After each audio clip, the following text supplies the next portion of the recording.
Homer says we're getting started. Hello everyone, and thank you for joining us for Books in Focus. We're going to talk about all the exciting books coming out in July. Nicole, Miranda, Miss Jenny, if you have any questions, don't hesitate.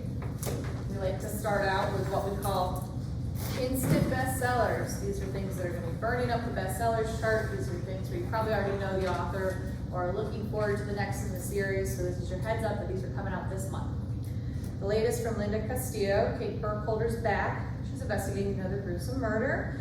An Amish man has been chained to the stake and burned alive. His story promises insight into a darker side of Amish culture. Flashpoint has Elizabeth Palmer surviving an attempted bombing in London. And just when things start to feel normal again, she finds herself the almost victim of another terrorist attack. MI5 are on the case to try and save her. In A Death in Cornwall, art restorer and spy Alan is back and called upon when a friend, Charlotte Blake, is murdered. Charlotte Blake had recently found a stolen self-portrait by Van Gogh. You need to find out what happened. The newest from James Patterson, watch out Jenny, is going to be a horror title. Oh. Yeah, that's right, he's in a horror now. Okay. So tourists flock to Hollows Bend, New Hampshire. The crime rate is 0 until a mysterious teenager shows up. She's not saying a lot. She can't answer any questions. The local police are trying to locate her family, more information about her, get her home safe, but they keep getting called away and distracted onto different crime scenes, taking them further and further out of town. The Summer Pact is about a group of friends that make a pact after a tragedy to reunite a decade later and take a trip together. And they do just that. Everyone is at very different points in their lives, but they eventually agree and all meet up in Italy for a summer they can't forget. The Briar Club by Kate Quinn. I love this golden cover here. It's described as a historical thriller. A powerful story of female friendship and secrets in Washington, D.C. in the 1950s. The Briar House holds many secrets behind the white picket fence, and mysterious widow Grace moves in. The residents have been pretty quiet and pretty much keep to themselves until Grace begins hosting dinner parties. Brad Thor's newest thriller in the Scott Harvath series, a mysterious cargo plane is surrounded by Russian military, leaving a remote airbase, and the Pentagon has no idea what's going to happen next. A recent high-level Russian defector is raising suspicions, and Scott Harvath is called. He needs to find out what's going on. Is this a real threat? And Conditions of Unconditional Love is the latest mystery from Alexander McCall Smith. Beloved Isabel Dalhousie is back to navigate a delicate dispute with her signature insight and compassion. This novel promises to be filled with philosophical observations and humor, a little bit of a tricky personal life at home for this beloved character. And Miranda's going to talk about some instant bestseller nonfiction titles for July. Hello. So our first nonfiction title is Tiger by James Patterson. This new biography is described as a hole-in-one thriller going through Tiger Woods' seemingly impossible rise to fame, the scandal that shook his career, his journey seeking redemption, and the career-ending injury that he suffered. So it's looking like it'll be a really good book about Tiger Woods' life. The next is The Talented Mrs. Mandelbaum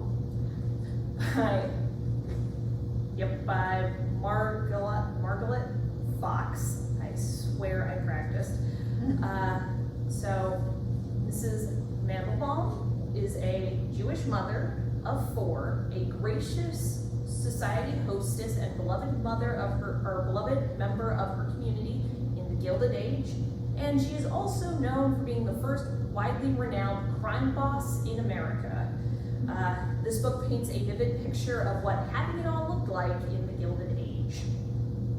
JFK Jr. Is a biography. It's described as the first oral biography of JFK Jr. taken from close friends, teachers, classmates, and others, sharing their memories of man for the first time. It is described as an extraordinarily intimate and comprehensive look at his life and tragic death. And then,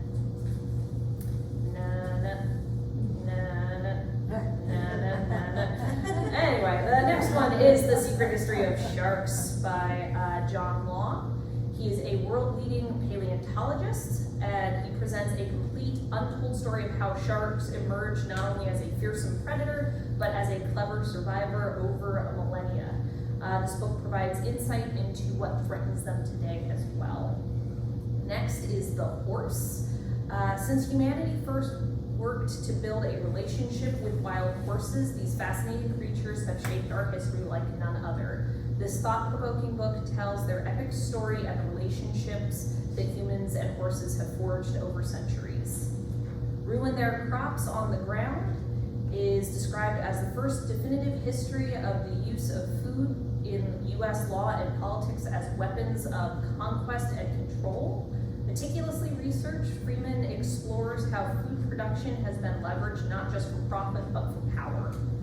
The Genius of Judy is an intimate and expansive look at Judy Blume's life, work, and cultural impact, focusing on her most iconic and controversial young adult novels. And Alexander at the End of the World is described as a heart-pounding, mind-bending adventure into ancient history following Alexander the Great's final years as he pushes the boundary of the known Greek world. With vivid details, this book presents an unforgettable portrait of not only Alexander's life, but his legacy. With that, we're gonna hop right into our main event. I was happy because I got soup full out of thrillers this time, so be prepared for a lot of murder for me. So our first one, coming out on July 2nd, it's a thriller, The Haters by Robin Harding. That might sound familiar because The Drowning Woman was one of her recent releases, so you might have seen her on the news shelf. So Cameron Lane is finally living her dream when her first novel has been published after years of struggle and rejection. However, her success is short-lived when she receives a disturbing message from an unknown sender that threatens to unravel all of her hard work. When a bad one-star review is posted to a popular book site, online harassment begins to overtake her life, forcing her to take matters into her own hands. In this fast-paced, twisted tale of fame, obsession, and the dark recesses of social media, Cameron must find and unmask the enemy intent on destroying her and figure out why she's being targeted in the first place. Our first read-alike is going to be The Last Word by Taylor Adams. That is, it's Emma Carpenter's isolated life starts to fall apart after posting a negative book review in this pulse-pounding novel of psychological suspense and terror.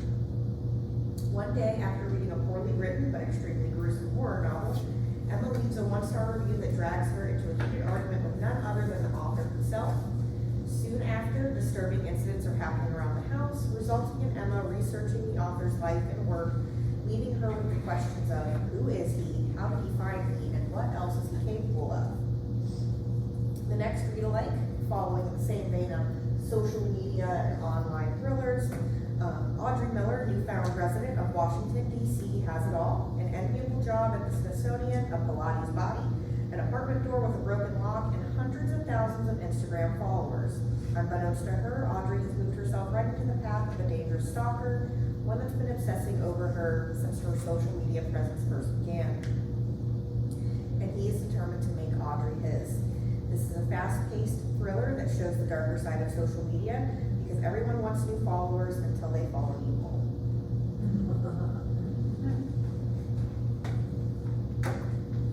We're going to continue the murder train with A Lethal Lady. This is the third in the Harlem Renaissance Mystery Series.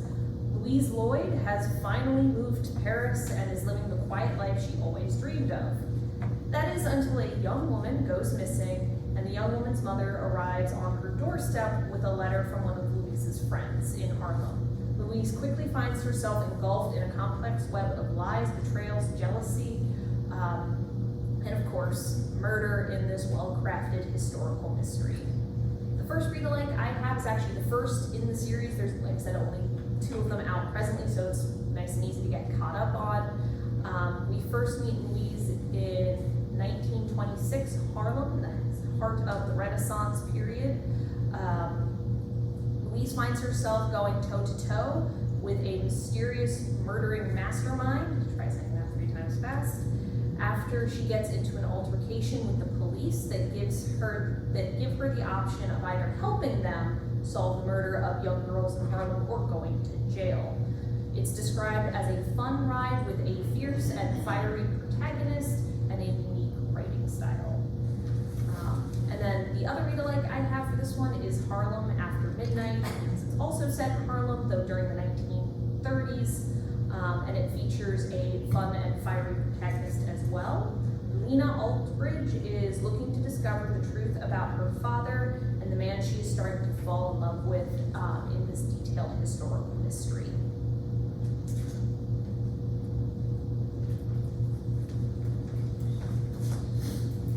Okay, coming at you with some lightheartedness, no murder this time around.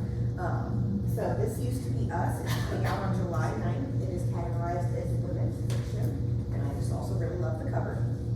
Get ready for an emotional roller coaster of family, marriage, and divorce that will have you both laughing and crying in this compelling character-driven story. After 22 years together, Danny and Alex, once fiercely in love, are getting a divorce.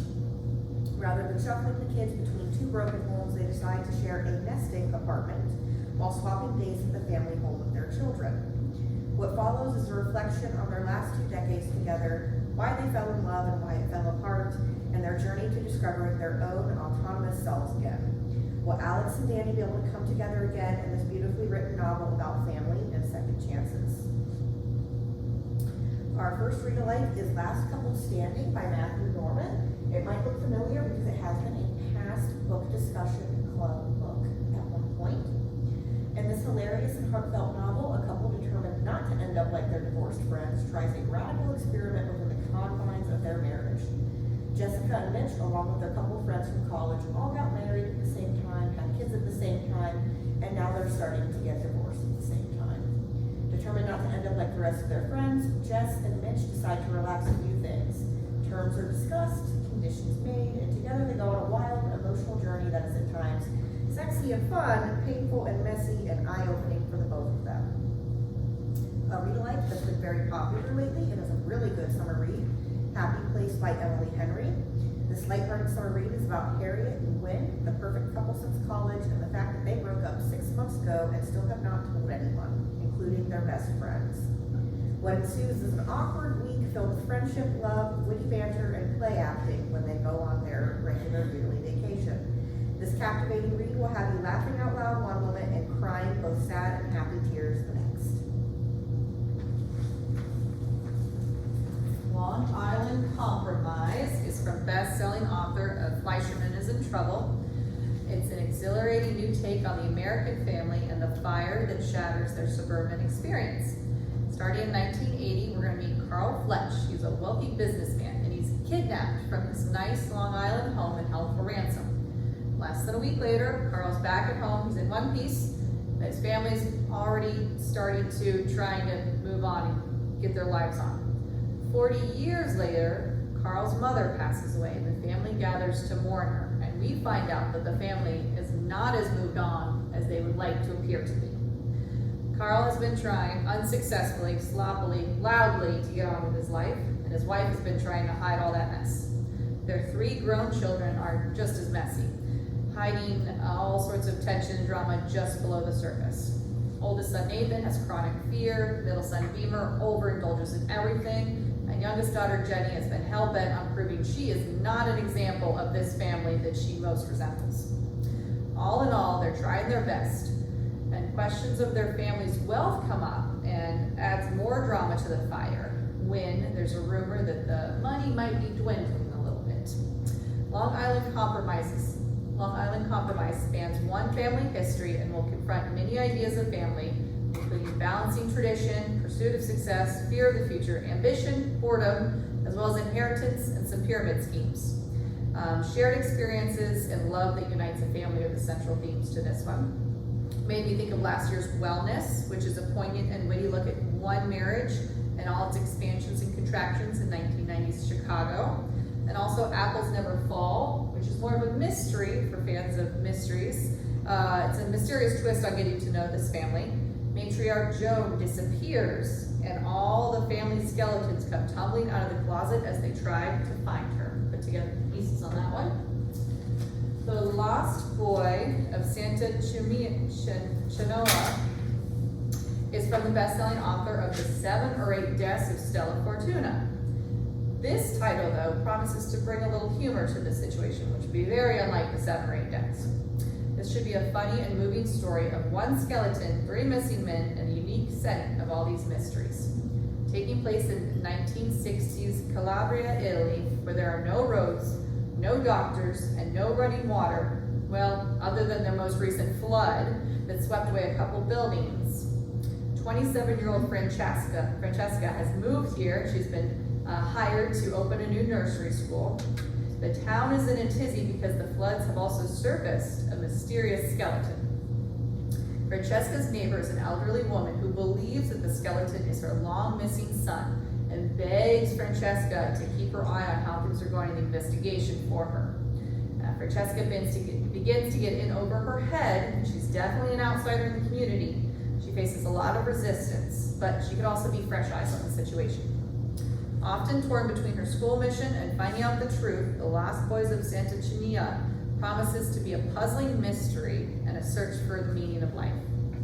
Made me think of Black Cake, the real story of Eleanor Bennett comes to life for her kids after her passing. And also last year's The Berry Pickers. A young child vanishes in Maine in 1962, and this tragic mystery haunts survivors for years to come as the search for truth uncovers some traumas.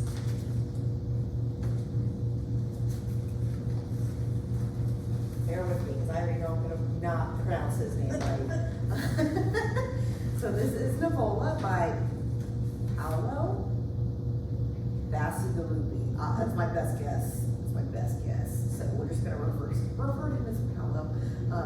This book is going to come out on July 9th. It is a sweeping fantasy novel. So it is from New York Times bestselling author. Comes a sweeping literary fantasy about the young scion from a ruling class family who races. Oh God, sorry, excuse me, my voice gave out a little bit. I'm gonna start that sentence over. Comes a sweeping literary fantasy about a young scion from a ruling class who races against rebellion as he ascends to power.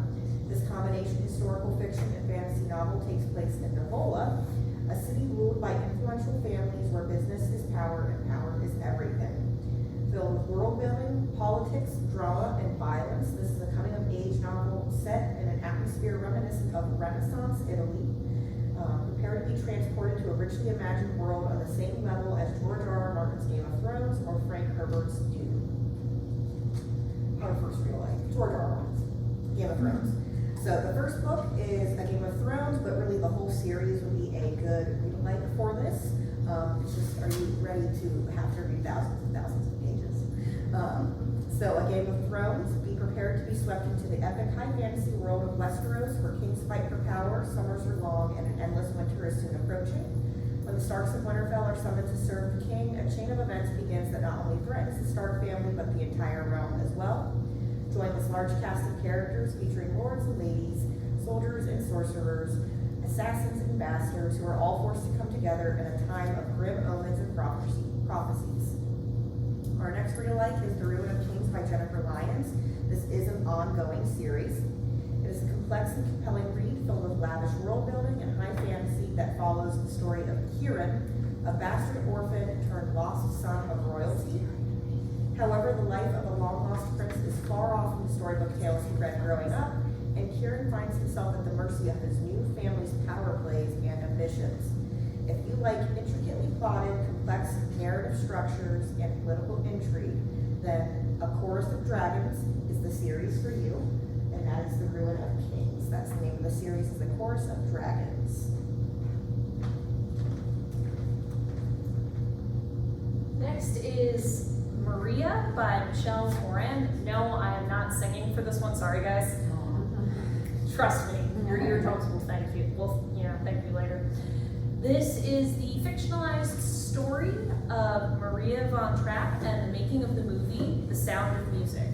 It's described as a dramatic, detailed historical novel about the woman behind the musical as she struggles with the fictionalization of her life in the movies. There's a certain irony here that it's a fictionalized account of her struggling with her fictionalized life, which is kind of funny to me. But it's described as a tale of love, loss, and a reminder that truth is often more complicated than what appears on screen. The first read-alike I have is actually one of our book discussion picks from earlier this year, Mr. Wilder and Me by Jonathan Cole. When I was reading about Maria and how it went into movie making during that time period, this was the first thing that popped into my head because it has a similar focus on post-war Hollywood and that sense that the truth is often more complicated than what appears as we follow, sorry, my brain just died a minute. As we follow our protagonist as she's working with famed director Billy Wilder during the filming of Fedora. As she remembers her time on set, she finds herself reflecting on the nature of time, love, loss, nostalgia, and the question of how to deal with change. The other read-alike I have is Homework, a memoir of my Hollywood years by Julia Roberts. Figured if we're going to hear from the lady whose life is centered around the sound of music, we should hear from the lady who played her. So in this book, Julia Andrews shares her reflections on her astonishing career, including focusing on her work during Mary Poppins, The Sound of Music, and Victor Victoria. It's described as funny, heartwarming, and inspiring. And now we're murder. So, the newest one is What Have You Done by Shari LaPena. It is coming out on July 30th.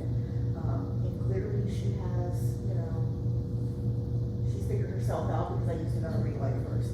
So, for What Have You Done, the newest domestic suspense novel from a master of manipulation transports readers to sleepy little Fairhill, Vermont, where everyone knows everyone and front doors are always left unlocked. But all of that changes one morning when a girl's body is found in the local hayfield by the local farmer and vultures are circling. Soon the sleepy little town is thrown into turmoil as friendly faces become a sea of suspects and peace turns into fear and paranoia in this compelling one-sit read. What I love about Shari LaPena, because I have read most of her novels, is they are almost all a one-sit read. They are very quick, they're very compelling, and I think that's a great read for summertime. So the read-alike Someone We Know was the first thing that came to mind when I read the description of this one. This compelling thriller will take readers on a quick ride through a quiet, leafy suburb in upstate New York where anonymous letters are received, secrets unburied, and everyone has something to hide. When a woman is found murdered, tensions rise and fingers start pointing, and soon everyone will realize that maybe you don't know your neighbors as well as you thought you did. Our second read-alike, who's very similar in style to LaPena, is Megan Miranda with her novel Such a Quiet Place. Welcome to Hollow's Edge, where you can find secrets, scandal, and a suspected killer all on one street in this riveting thriller filled with suspense. Once a quiet place, Hollow's Edge is turned into a prison for the residents unable to sell their homes after a violent double murder occurred down the street. When the original suspect, Ruby Fletcher, has her conviction overturned, she returns home where suspicions rise and the townsfolk of Hollow's Edge start to realize that not everyone told the truth the night of the true murders.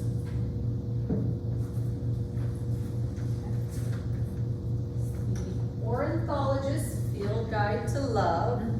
So I'm assuming you all might know this by now, but we, as a team, as a staff, we research these books and we, look at different reviews and publications and information that's out there to try and find the interesting bits and put it in our own words so we can describe them to you, our lovely library patrons. But I can take no credit for this line, so it is a direct quote. A historical fantasy rom-com reminiscent of Indiana Jones, but with manners, tea, and helicopter parasails. And if that's not enough to sell you, I'll keep telling you, but I just found that so charming and interesting. This is about Professor Becky Pickering. She's on the verge of capturing the rare death whistler bird when her rival ornithologist, Professor Locke, swoops in like a villain and captures the rare prized bird and Becky's imagination. He's charming and handsome, but he is a villain, nonetheless. Becky knows trouble when she sees it, and she's determined to stay away. Professor Locke had the opposite experience and has never been so smitten as he was when he met Professor Becky Pickering. She's polite, capable, takes down big fiery birds, she's really smart, and it doesn't hurt that she's easy on the ice. He feels he cannot get close, though, as they are professional rivals. Birder of the Year competition is announced, and the two decide to pair up to improve their chances of winning. And some foul play is afoot, and they cannot trust anyone. For all may be fair in love and war, but this is ornithology. I can take no credit for that last line either. I forgot to say that too. And I quote. So, sounds charming. Sounds like a good sense of humor from all the characters. Yes, maybe a good beach read since that's coming up. While we're waiting for this one, check out another piece by India Holton. The Wisteria Society of Lady Scoundrels focuses on a prim and proper lady who must save her dear aunt from a crazed pirate and his charming henchman in this fantastical historical romance. It also made me think of The Love Hypothesis by Allie Hazelwood, where a faked relationship between two scientists leads to a science experiment and a possible new romance. I don't read cozy mysteries, but they have a place in my heart because I love all the dogs on my cover. Like, who would not want that? So precious. I'm like, oh, forget the money.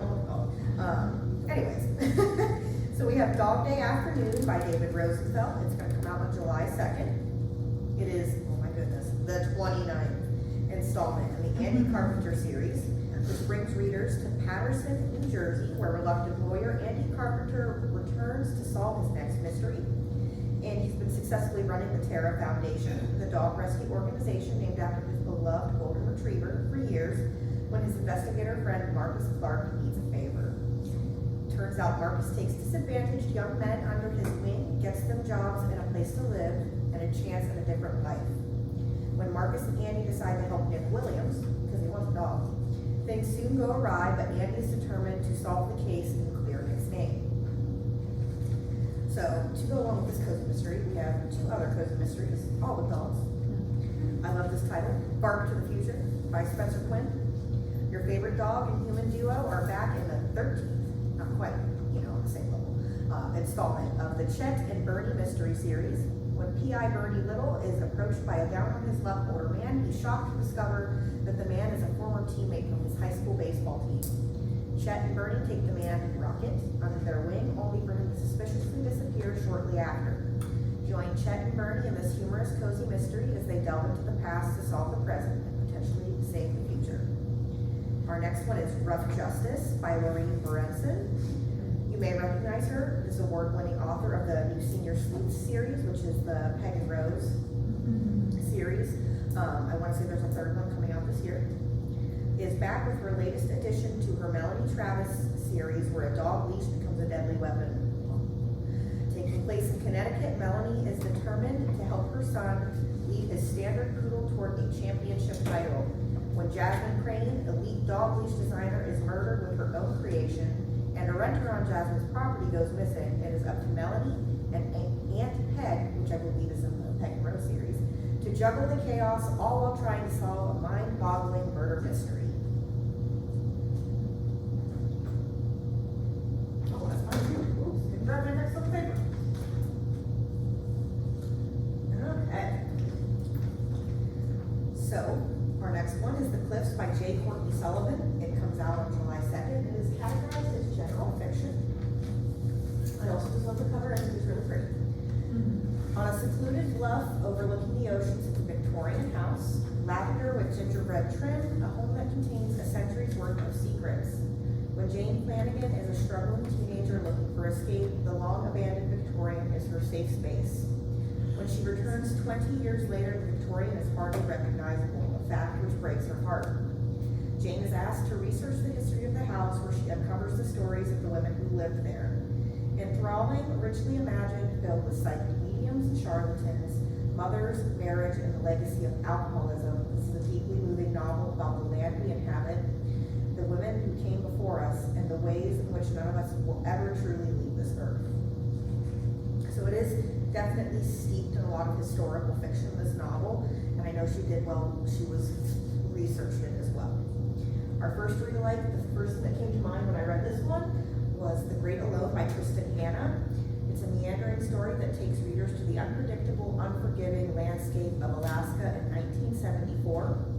After coming home from the Vietnam War, a changed man, Ernst Albright moves his family north to live off-grid, hoping to create a fresh start for his family. The Great Alone is a daring, beautiful, stay-up-all-night story of love and loss, survival, and the wildness that lives in both man and nature. Our next read alike is Northwoods by Daniel Mason, and I know you'll be seeing it again, because apparently it's just that good. A sweeping novel about a single house in the woods of New England, told through the lives of those who lived in it across the centuries. This humble cabin in the woods would become home to an English soldier, spinster twins, a crime reporter, a lovelorn painter, a con man, and, I really want to read this, a stalking panther and a lusty beetle. You get a lot of perspectives. As all of these inhabitants confront the mysteries of the Northwoods, they come to understand the dark and beautiful past is very much still alive. Northwoods is a blend of magical realism and historical fiction that will suck you in and compel you to travel across centuries in this atmospheric read. There we go. That looks familiar. What's your first? The History of Sounds is a collection of short stories. It's 12 stories across 3 centuries, and each explore love and loss and how these things are intertwined and how love and loss can transform our lives as well. What I found very unique about this is that each story has a complementary story to go along with it. They pair together, they reveal something about each other. There will be mysteries, murders, emotions, and family turmoil. For example, the title tale, The History of Sound, is the journey of 2 men who meet in a bar but spend summer walking through the woods in Maine collecting folk songs just after World War I. And the complementary story is the story of a woman years later cleaning out her house and finding those recordings. Written with heartbreak and humor, it is a love letter to New England and unifying themes such as finding your place. It made me think of Northwoods. Jenny just described it. It's a novel about the inhabitants of a New England house and across the century and how interconnected their lives and nature can be. It also made me think of Roman stories. These short stories were a love letter to Rome with topics from vacation to family, community, what happens during a funeral procession through Rome, and of course, finding your way home. Next up is a bit of a wild card. The author is Keanu Reeves. Maybe you've heard of him. Unbeknownst to me, Keanu, in addition to being a world-class actor, is also a published author. He writes the Berserker comics. And so they've taken his comics and he's paired with science fiction writer China Miéville, and these two are collaborating on this innovative, remarkable, twisty, turny new science fiction action adventure title. We will meet a brave warrior who cannot be killed. He has seen 1,000 civilizations come and go, and now he wants to be killed. He wants to die. He's had enough. He's checking out. But he can't do it himself. So he's finding a black ops group who is interested in trying to help him put him out of his misery, but they need his help first in return. They need help defeating their newest problem, which seemingly is an enemy brought back to life.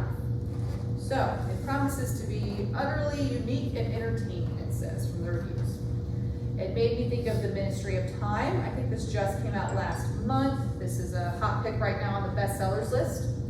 Ministry of Time promises to be a time travel romance, spy thriller, workplace comedy, and a little bit of history mixed in too. In this one, a civil servant is offered an unbelievable salary to work on this new secret mission. She will be working as a bridge, living and helping out expats from history who have time traveled and need help adjusting to our modern world. To what ends, we do not know yet. She's assigned Commander Graham Gore from John Franklin's doomed 1845 Arctic expedition, and she helps him navigate washing machines and Spotify until we find out what's in store for these two. And this one, in addition to being a bestseller, The Ministry of Time also just sold the movie rights. So it'll be made into a movie or a series or something like that. If you're unfamiliar with these authors, you know Keanu Reeves, but the other guy, China Miéville, no offense to him, I was not familiar with him. We do have some of his pieces in the science fiction collection. This one, 3 Moments of an Explosion, looked like a good introduction. He's known for a unique voice, unforgettable imagery, wild concepts, building great tension, and elements of satire in his stories.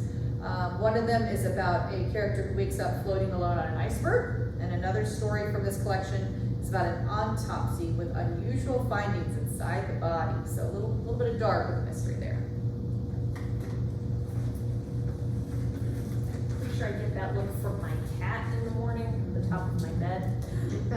So this one, though, alas, is not as much fun as my cat, but still a great read if you enjoy thrillers. This is Storm Child by Michael Rodenbach. It is the 4th in the Cyrus Haven series. Cyrus and Evie have returned in this latest psychological thriller. It begins with the bodies of 17 migrants who have washed up on the shores of Lincolnshire Beach, and forensic psychologist Cyrus Havens has been called in to assist. A 17-year-old boy who has managed to survive the tragedy has some strange link to Evie's mysterious past. So we're going to dive into how she came to be in Cyrus's life. It's described as a fast-paced, intricately plotted story with surprisingly well-drawn characters that are continuing to develop throughout this series. The first read alike I have is actually first in the series, which is Good Girl, Bad Girl. A young girl is discovered hiding in a secret room in the aftermath of a terrible crime, and no one can figure out her identity. She's placed in a care facility, and 6 years later, she's given the name Evie, and she is ready to leave. However, they want someone to check her out before they give her the green light to exit the facility. This story, most of the reviews I've read of not just this one, but also the new one coming out, the biggest kind of running theme for all of them is how these two characters are kind of broken, and yet they find each other and they make everything work in a very compelling, like father-daughter sort of relationship, and how well these two characters are developed as you move forward. So strongly recommend jumping into this series because you get that great character development and a thriller on top of it. The next read alike I have, because it has a similar focus on a psychologist, a criminal psychologist, and also a child with a mysterious past, is the book Right Behind You by Lisa Gardner. At the age of 13, Jera is about to be adopted by a retired FBI profiler, Pierce Quincy. I can read, I promise. And his partner, Rainey, after she has witnessed a terrible incident with her brother 8 years ago. However, the past comes back to haunt her when Pierce gets a call that a violent crime has been committed. Jera's brother might be involved. It's also described as a fast-paced, well-plotted thriller that will keep you looking over your shoulder.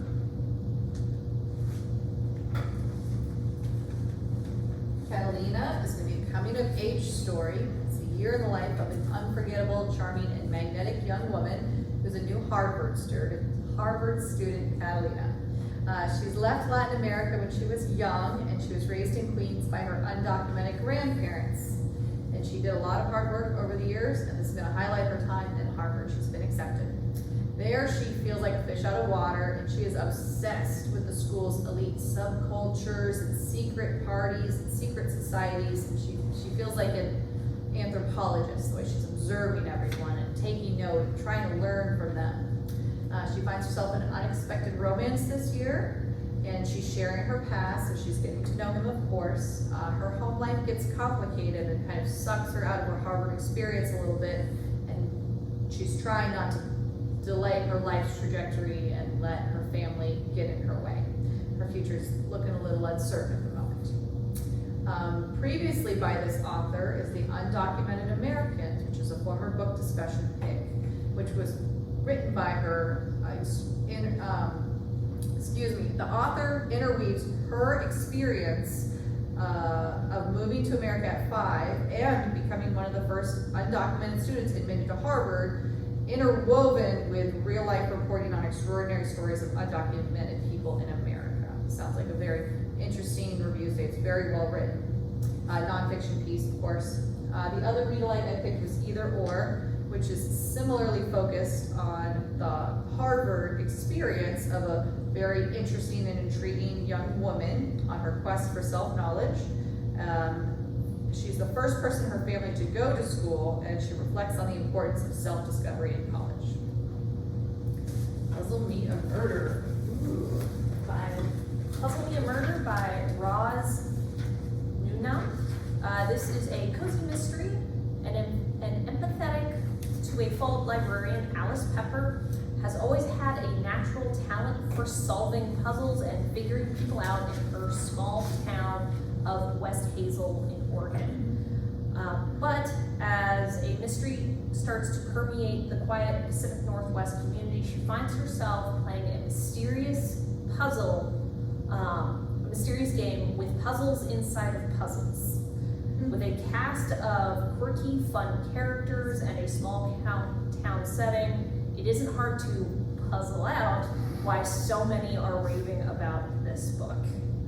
Sorry about the bad puns, it's not gonna get better.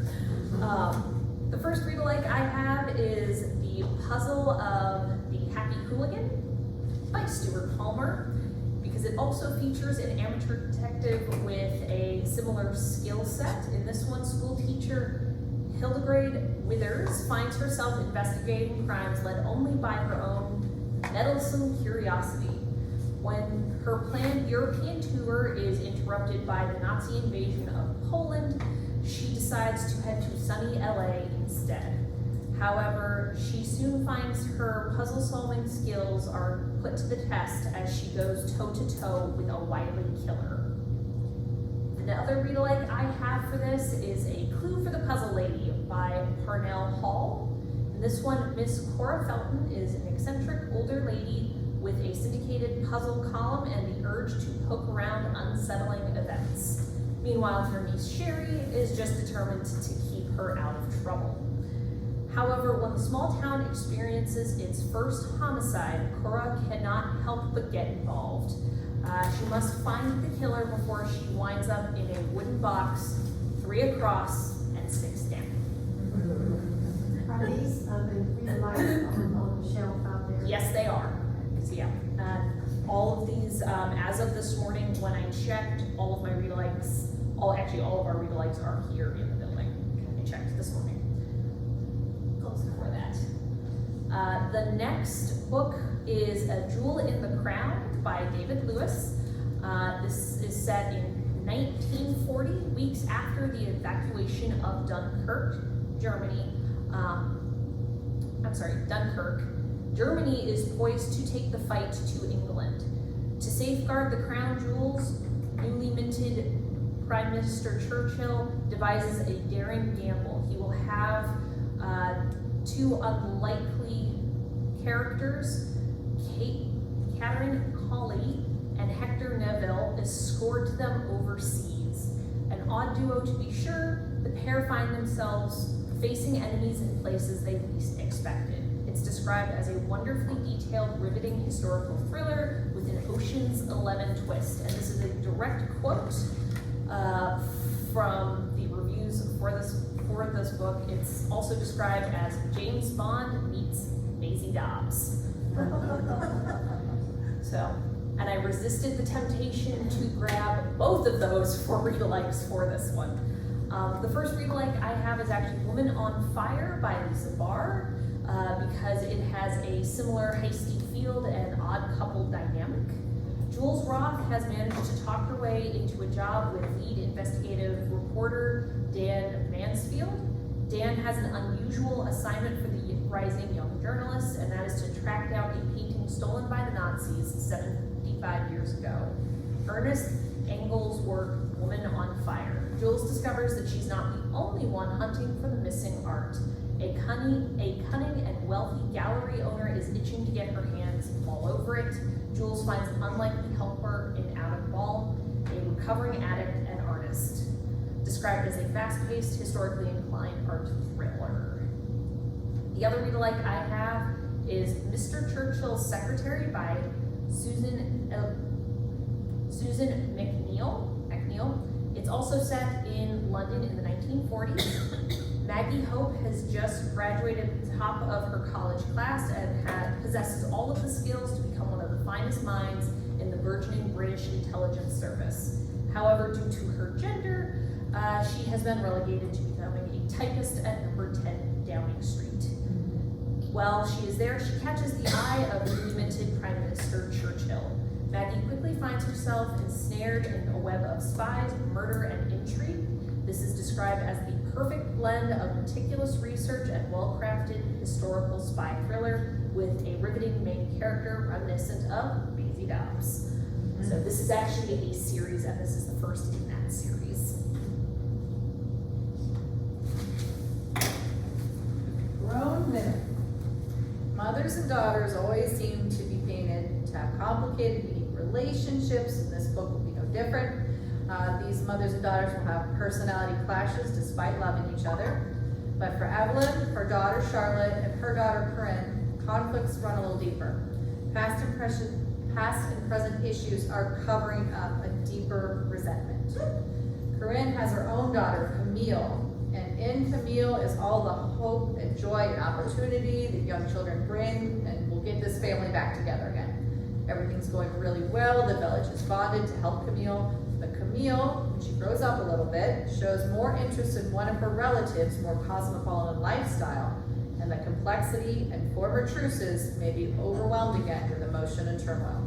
Eventually, the reader and Camille need to decide what happiness looks like for ourselves and for herself. An elegant and poignant debut described as a moving portrait of women's lives today. It made me think of Evil Eye, which I really enjoyed reading. It's an American Palestinian woman's struggle to keep afloat with her job, being a mom, her marriage, and avoiding the evil eye, which is a nod to a cultural superstition of her Palestinian heritage. She wants to make her mother happy, and everything seems to be going wrong when things are taking off in her career. It's just one of those contemporary life studies that was really enjoyable to read. It also made me think of Black Candle Women. This is for generations of women, similarly, navigating the family's secrets, including a curse preventing them all from finding true love.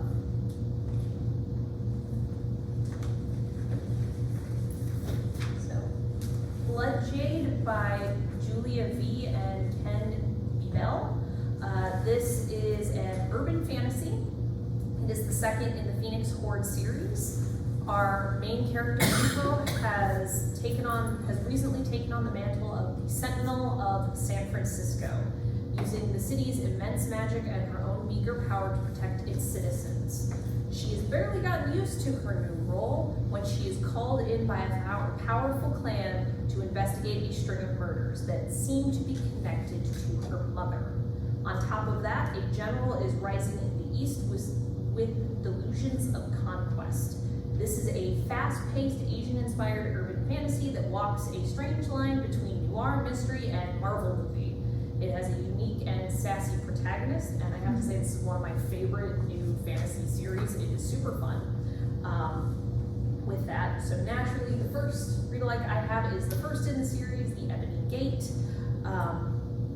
Emiko has built a new life in San Francisco away from clan politics and her bloody reputation as the Sun Clan's blade. However, she finds herself drawn into intrigue and clan rivalry when a death god, known as a Shinkami, has called in a blood debt owed by her clan. The Ebony Gate and its anchor that guard the portal to Yomi, or the underworld, has been stolen, and it's up to Emiko to find both items in 48 hours before a horde of vengeful, hungry ghosts ravages the city. This is again, unique urban fantasy that blends Asian folklore and mythology together and creates a really fun and interesting world. And again, I love the main character because she's so sassy in the same way that I am sassy.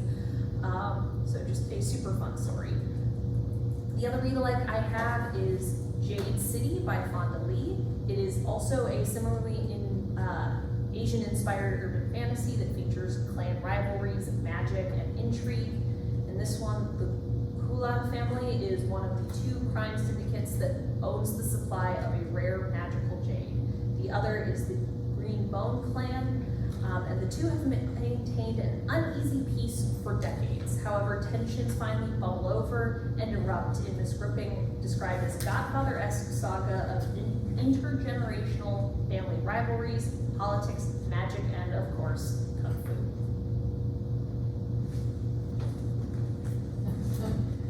I didn't realize how similar these covers all look until I saw them together. I'll just say, nailed it, but dang, those are eerily similar. Liars is the newest one by Sarah Magusto. She's previously been popular bestseller in the young adult sphere. So in this one, we all know a marriage can change things. The main character, Jane, is surprised at how quickly and quietly those changes happen to her. Jane's an aspiring writer. She meets and falls for filmmaker John. They think they want the same things. They agree. They want to be successful, they want to be happy, they want to have a family, they want to be creative, they want to be in love. Before long, they're married and they're having kids, and Jane's putting her marriage and being a mother first, and seemingly one day, feels like that at least, it all falls apart. But the readers will get the real story about what happened for things to fall apart. Reviews promise a blistering story of a marriage as it burns the ground and a woman rises from its ashes, told with intensity, wisdom, and pithy humor. Made me think of motherhood. The narrator in this one has reached an age in her later 30s where she gets asked again and again and again, is she having kids? When are you having kids? Are you having kids? Why haven't you had kids yet? And so she kind of has one of those novels where she is, what's it called? The thought process? What's it called when you just read? Thank you, stream of consciousness. So it's one of those novels with a stream of consciousness about motherhood and the things that you gain and lose when you become a mother. She's weighing these things out for herself and the reader. Department of Speculation, and our husband and wife confronting their issues by writing letters marked Department of Speculation. It is supposed to be brimming with wit and rage and emotional insight and a unique perspective on typical marriage problems. A quick note, if any of those appeal to you, go see Madison. She reads books very similar to this, and she loves the women's perspective, and one of her favorite authors is Sheila Eddy. So if any of these sounded interesting to you and you read through those and love them, go see Madison. This is right up her alley. This is exactly what she reads. She is such a good person to go to if you want to read like this. I like the cover for Liars. I was kind of hoping for like a creepy factor, but I couldn't find that anywhere. So I'm curious, but we'll need to read more. My eyes want to say that it says wars. It does. Now that I'm looking at the computer screen, it does. Maybe that is Where's the subliminal. Oh, I can see that. Subliminal messaging. Almost I like can see that. It's about relationship trauma. So. And almost like Harris, like you have to. Yeah. Okay. No ink blot test for during this books and photos. I promise. That's later. Taking a sharp 90-degree turn, we're gonna read Until Next Summer. Jesse and Hillary lived for summers when they were young, just as we all did, but they loved to be reunited together. They both went to Camp Chippewa. These 2 best friends told themselves they would keep going to the camp as long as they could and they'd be counselors one day.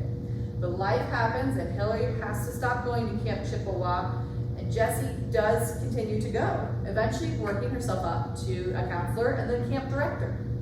Jessie finds out that the owners plan to sell the camp, and she comes up with a last-minute Hail Mary plan to save the camp.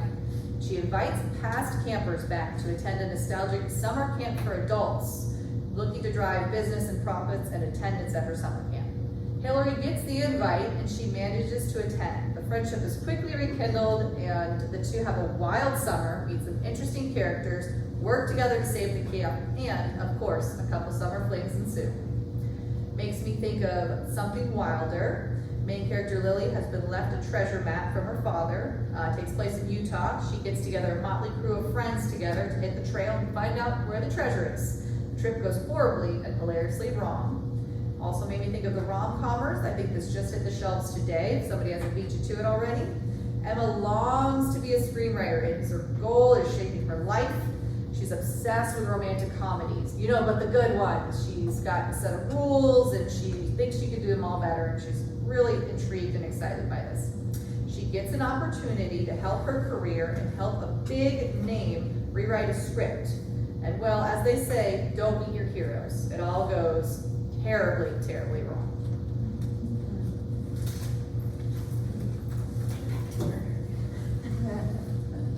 Okay, so we have The Family Experiment by John Mars. It comes out on July 9th, and it is considered sci-fi. So in this dark and brilliant speculative thriller about families, real and virtual, the world's population is soaring, leading to overcrowded cities and a growing number of people who can no longer afford to start a family or raise them. For those who are desperate for a family, there is an alternative, where for a monthly fee, clients can create a virtual child to raise. To launch this new initiative, the company behind Virtual Children has created a reality TV show called The Substitute. It will follow 10 couples as they raise a virtual child from birth to the age of 18, but in a condensed, sped along timeline. The winner will get the right to keep their virtual child or double down for the chance of a real baby. Set in the same universe as Mars' other novels, The Family Experiment is a twist of thriller and science fiction set in a world that could be our future. I know, have the novel called The Passengers and The One. Those are two of his other previous novels. All of his take place in a speculative future that he has created, and a lot of them are all technology based. So if you like this one, you probably like the others, and you might even see some crossover in the universe.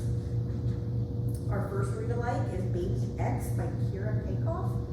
It is a vivid imagining of the future where any biological matter, a straw, a fork, a napkin, a tissue, can be used to create life in this propulsive dystopian thrill ride. When famous singer Trace Thorn is tired of having his DNA stolen by the Vault, a black market devoted to stealing DNA, he hires biosecurity guard Ember Ryan, who will do anything to protect her clients. However, things get dicey when Ember starts to develop feelings for Trace, and then a pregnant woman comes out of the woodwork claiming she's carrying Trace's child. All bets are off in this intricately plotted, unpredictable sci-fi thriller. Our next read-alike, Everyone is Watching by Heather Kudenkoff. This kind of covers that whole TV show aspect that you get in The Family Experiment. In this gripping and clever thriller, 5 contestants have been chosen to compete for $10 million on the game show One Lucky Winner. Secluded in a Northern California estate with strict rules and no contact with the outside world, our competitors, labeled the best friend, the confidant, the senator, the boyfriend, and the executive, start to feel a little too isolated. Soon after, long-hidden secrets come to light, true natures are revealed, and the contestants realize that someone is out for blood. Filled with unparalleled suspense and foreboding, this is a locked room thriller that will make you want to get out. So that top one, the Baby X one, gives you that kind of made child and things along that line, but then the Everyone is Watching kind of gives you that more online contestant feel. So depending on what you may have liked from The Family Experiment might determine which of those read-alikes you prefer.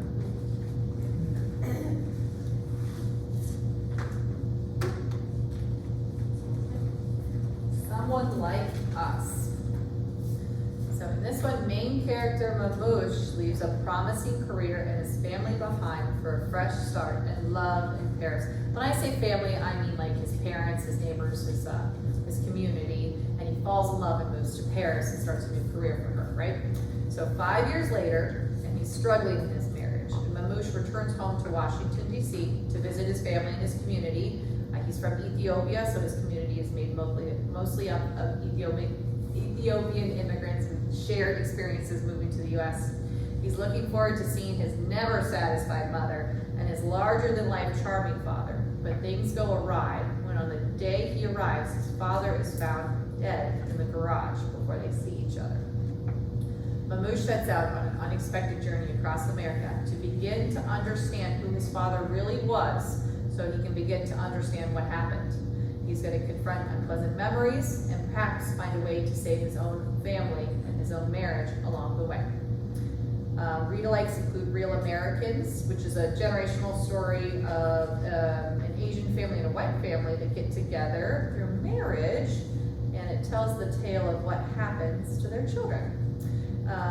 It's an unlikely duo of Matthew as an easygoing heir to a pharmaceutical empire, and Lily, he falls in love with, is the flat, broke daughter of an underpaid scientist. And we get to see their relationship pan out and then what happens to their kids in the future. Also made me think of The Parking Lot Attendant, which is a coming-of-age story in Boston, where a young Ethiopian girl meets a charismatic hustler, and the story explores who we love and the choices we make and how it affects our lives.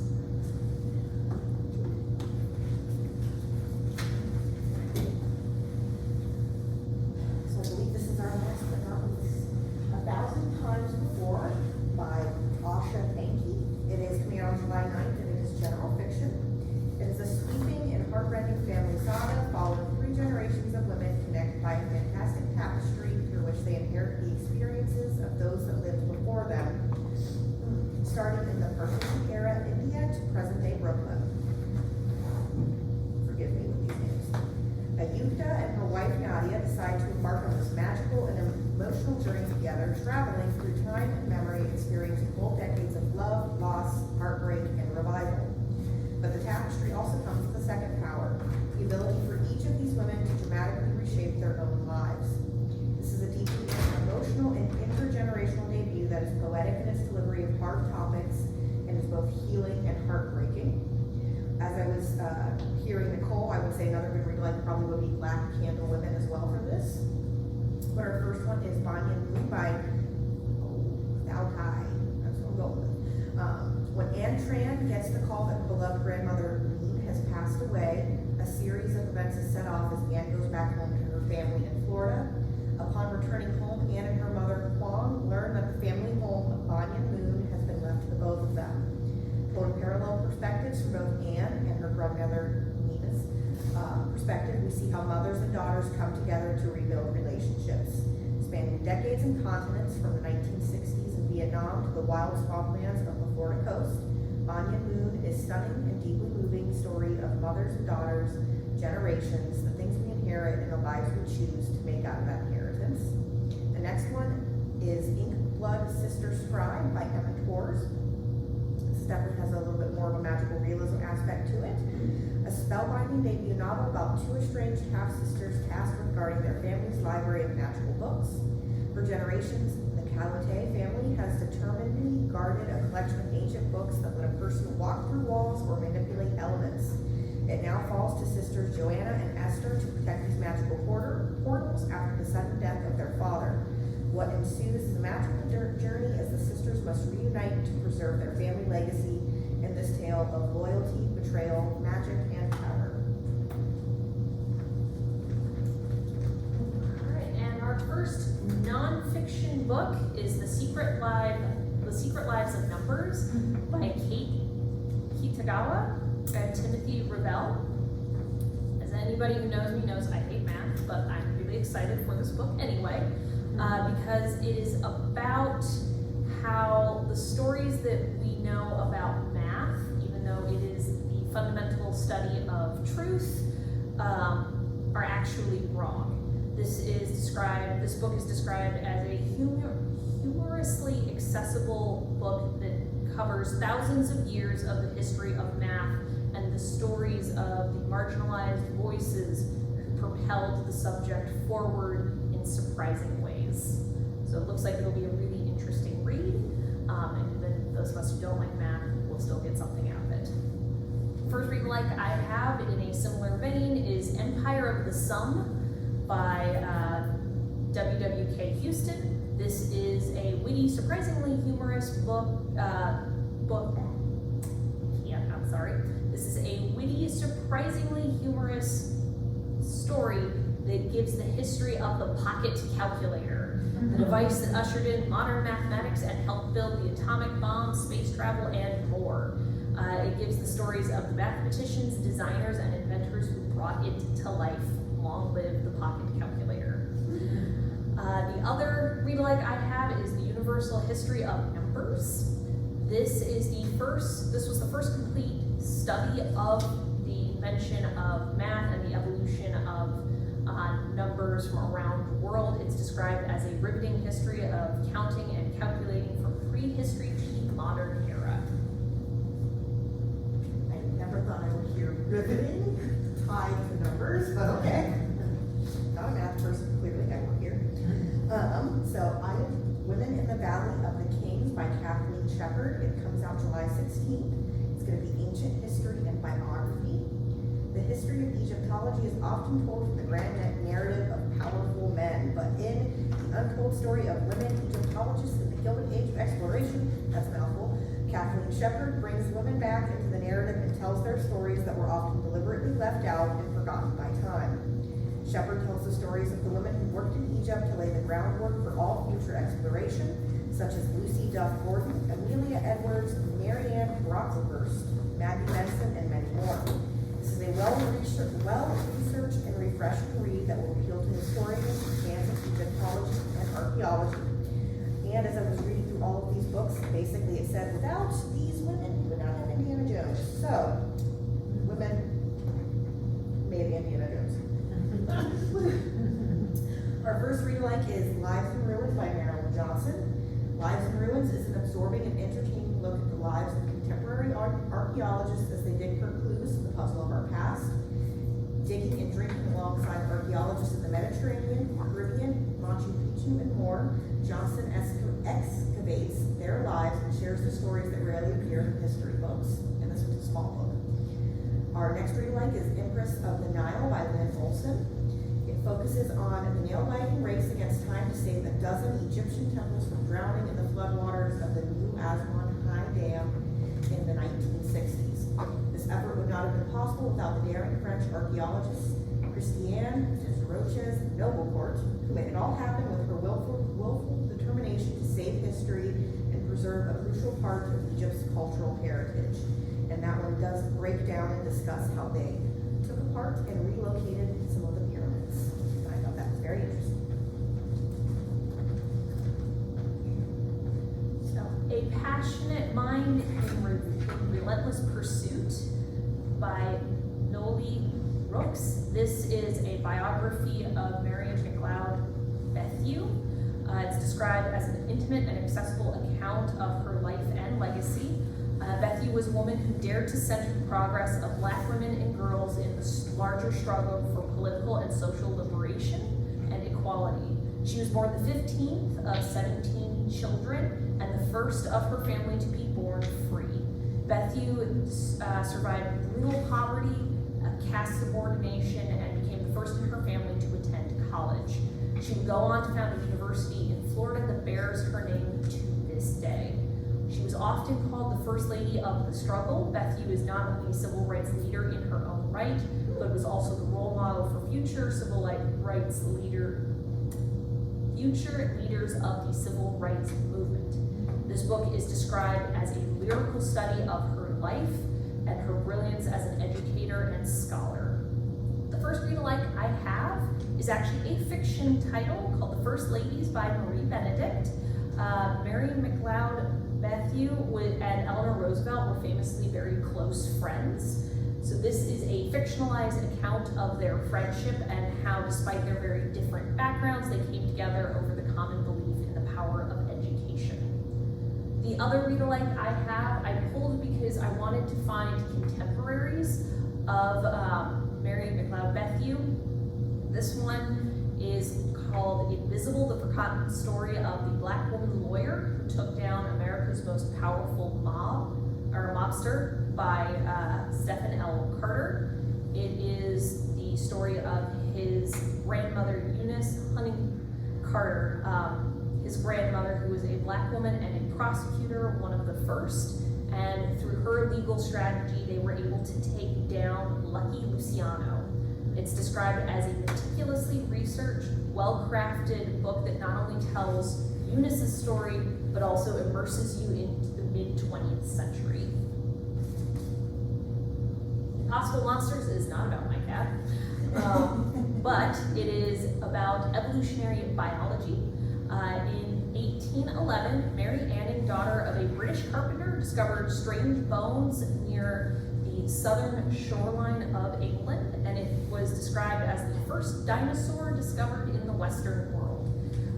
This book looks at that discovery and how the discovery of dinosaurs really changed the idea of society during not only that era but and beyond. It is described as a meticulously researched, well-crafted narrative nonfiction that reveals the central role of dinosaurs in toppling the traditional religious authorities and changing perceptions about the Bible, history, and mankind's place in the world. The first read-alike I have is Life Finds a Way, where we explore the symmetry between the innovation in biological evolution and human cultural creativity. It's described as a thought-provoking, surprisingly lyrical book that offers a new framework for understanding the nature of creativity, adaptation, and change. The other book I have is Evolution, the Remarkable History of a Scientific Theory. This is a sweeping and lively history of the theory of evolution from Darwin and his contemporaries' first postulations to the birth of the field of genetics. It's described as accessible, thought-provoking, and well-crafted as it trains a spotlight on the lives and careers of scientists, explorers, and eccentrics who collaborated and competed with each other to drive the theory forward.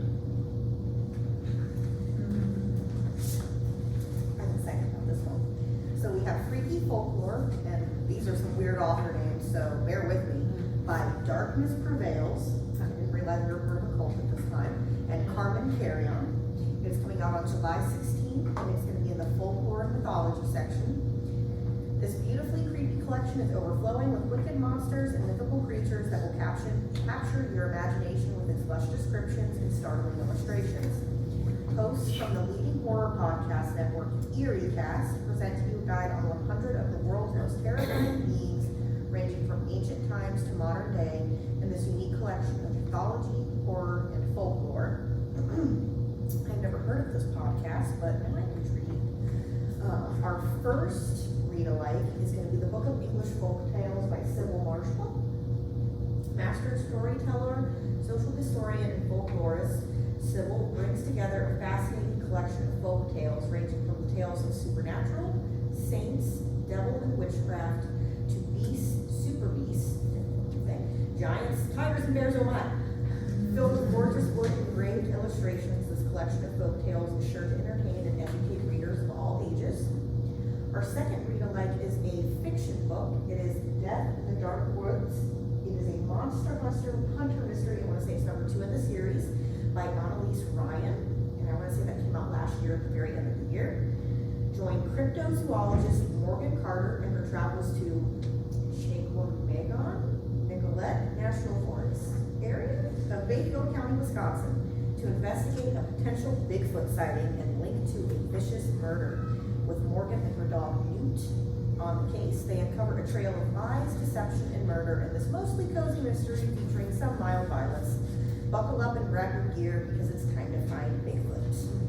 I would say too, if you like any of these, you probably like the Dungeons and Dragons books because they do a lot of illustrations and pictures, and you're gonna like books with Irish folklore. And our final non-fiction book for this read-alike is for this Books in Focus section is Mastering AI by Jeremy Kahn. This offers a dramatic prediction of AI's impact over the next decade, both good and bad, from reshaping our economy and the way we work, learn, and create, to unknitting our social fabric, jeopardizing our democracy. AI has the potential to fundamentally alter the way we think and interact with the world. This accessibly written book offers thought-provoking guidance on how we can try to ensure AI's positive impacts. Both of the read-alikes I have here are focused on a similar vein of how technology is evolving and how it can impact us both positively and negatively. Here, the first one is Quantum Supremacy by Dr. Kaku. It is accessibly and lucidly written. It gives a fascinating look at the cutting edge of quantum computing and the potential for positivity that it has on our lives. The other is The Master Algorithm by Pedro. Thank you. is a wide-ranging exploration of machine learning and the race, and how the race to develop AI is moving forward, and how its implications for how our society functions. Both of these books are written with non-computer people in mind, which is lovely. So that is our final book for this Books in Focus. Thank you all so much for joining us. Our next one will be July 9th, and we'll be talking about the hot new titles coming out in August. Please help yourselves to some additional cookies and water. Yes. And entry tickets for anyone who did not get one. We do have extra entry slips for adult summer reading. Okay. Here, I